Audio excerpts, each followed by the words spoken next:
সমস্ত কিছু এই বাংলাদেশকে আজকে এরকম বিভক্ত করা, একটা ঘৃণার পরিবেশ তৈরি করা, একটা অসহনীয় পরিবেশ সৃষ্টি করার জন্য বর্তমান সরকার দায়ী। এবং তারা, আমি বলতে চাই, তারা দেখবেন আপনার মানে কথায় কথায় রাজাকার ট্যাগ। মুক্তিযুদ্ধের দ্বিতীয় সর্বাধিনায়ক একে খন্দকার, উনি নাকি রাজাকার, বইয়ের মধ্যে কী লিখছে। জাস্টিস হাবিবুর রহমান, উনি নাকি রাজাকার। ডক্টর কামাল হোসেন, উনি রাজাকার। ABM মুসা, উনি রাজাকার। আর যারা যুদ্ধ করে নাই, পাকিস্তানি বাহিনী ভাতা খেয়েছে, তারপরে কি গর্তে লুকিয়েছিল, তারা এখন বড় বড় মুক্তিযোদ্ধা হয়ে গেছে। জাফর ইকবাল স্যার এটা কি লিখলেন?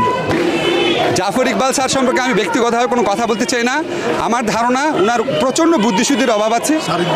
ওনার কোনো রকম বুদ্ধিশুদ্ধির অভাব, মানে ওনার মধ্যে প্রচণ্ড অপরাধবোধ কাজ করে, যে 1971 সনে উনি কী করেছে, এই অপরাধবোধ ঢাকার জন্য উনি অতিরিক্ত মুক্তিযুদ্ধ সাজার চেষ্টা করে।